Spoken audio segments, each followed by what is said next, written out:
હાલો મિત્રો, જય શ્રી રામ। આજે આપણે જઈશું બોકડ થંભા, જ્યાં આપણે રામાપીરનું મંદિર આવેલું છે તેની મુલાકાત કરવાના છીએ। ખરેખર મસ્ત મજાનું મંદિર અને મસ્ત મજાનું ભોયરું છે, તો બન્યા રહેજો આપણા વ્લોગમાં। અને નવા મિત્રો આપણા વિડીયોને લાઈક અને ચેનલને સબસ્ક્રાઈબ કરજો। તો મિત્રો આપણે પહોંચી ગયા છીએ બોકડ ખંભા રામાપીરના મંદિરે। આ મૂર્તિ છે એ સબરી માતાની છે અને આ મૂર્તિ નરસિંહ મહેતાની છે।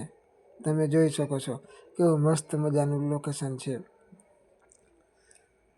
અને આ ભોંયરું છે, આ ભોંયરાનું પ્રવેશ દ્વાર છે જ્યાંથી તો મિત્રો છે ને મસ્ત મજાનું લોકેશન।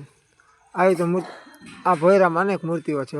આ જુઓ તમે, આપણી આગળ પણ આપણા મિત્રો આવેલા જાય। આ વેલનાથની મૂર્તિ છે। જય વેલનાથ, જય વેલનાથ। આગળ બન્યા રહેજો આપણી સાથે હો। અને ક્યારે બોકડ ખંભાની મુલાકાત લ્યો તો આ ભોંયરાની અવશ્ય મુલાકાત લેજો। અને હવે તમે જોઈ શકો છો આ કૃષ્ણ ભગવાનની મૂર્તિ છે।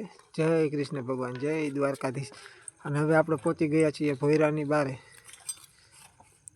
આપણે 200 મીટરનું ભોંયરું હશે ભાઈ, 200 મીટરનું ભોંયરું હશે। અને હવે આપણે આવી ગયા છીએ, આ પ્રાચીન વડલો છે અહીંયા। અને હવે આપણે જઈશું આ રામાપીરના મંદિરે રામાપીરના દર્શન કરવા।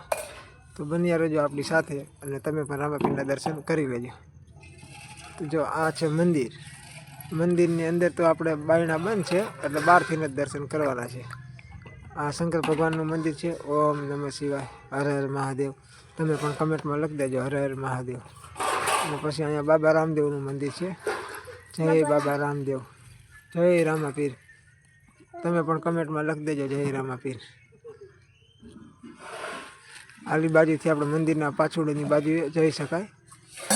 અને અહીંયા કણે તમે દાન પેટી છે, જેમાં તમે કોઈ પણ રૂપિયા 2 રૂપિયા કોઈ પણ દાન કરી શકો છો। અને હવે આ રૂમ છે, જો અહીંયા અનેક મૂર્તિઓ અને છબીઓ રાખેલી છે।